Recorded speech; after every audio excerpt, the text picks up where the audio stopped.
Hey guys, it's Anna here at Dee's, and today I'm going to show you some tips on how to personalize a pumpkin using an acrylic paint marker.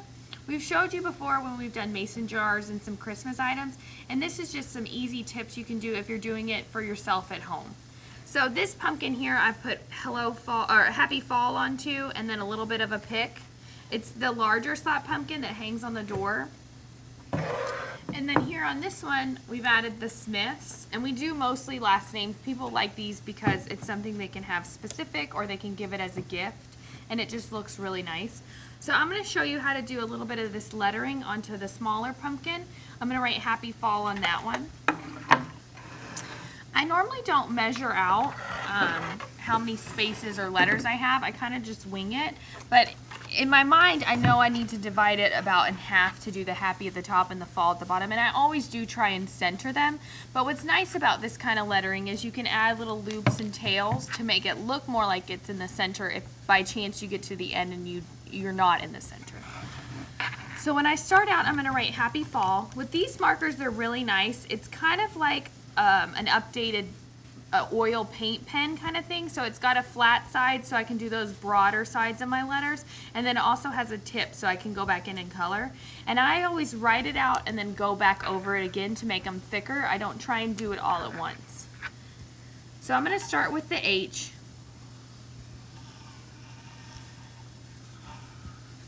And as you can see, I've just done it very thinly, kind of a swoopy, pretty H.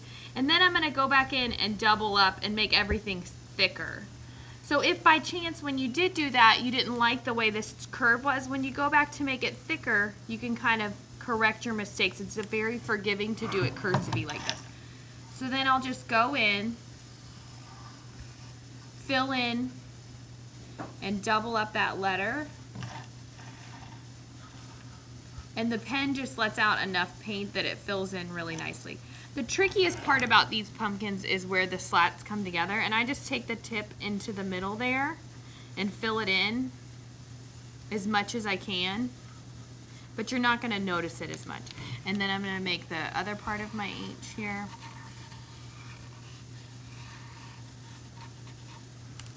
Next I'm going to go to the A. You can connect your letters, but for the first couple ones I like to leave them separate. But for this one, I'm going to go ahead and connect the piece. So I've made my A. I'm going to take that tail up. And as you can see, that was the first swoop. So I could go on and do my first swoop of all my letters all the way down, but I like to go ahead and fill in as I go.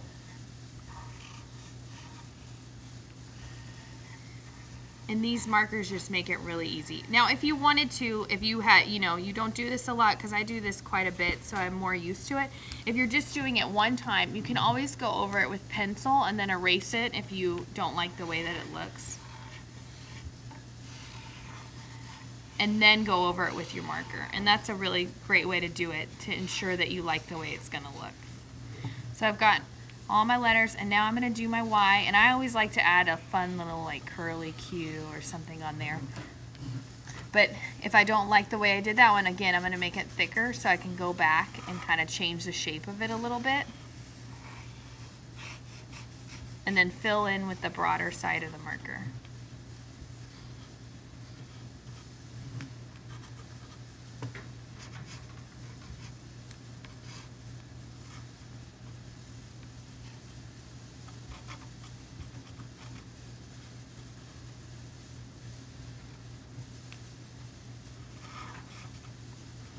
All right, now I'm ready to do fall. So since happy was a little bit longer, I'm going to start fall on this middle plank and do my F, kind of A, L, L, right across the middle.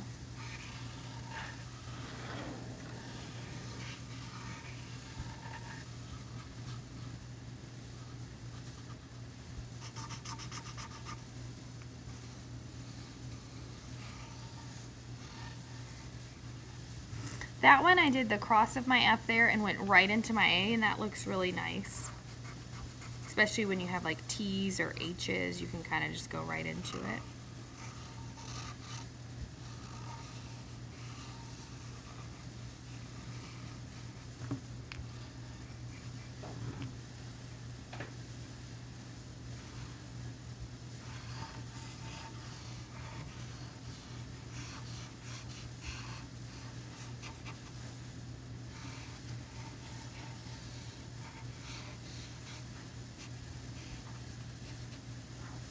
And as you can see, I'm all done.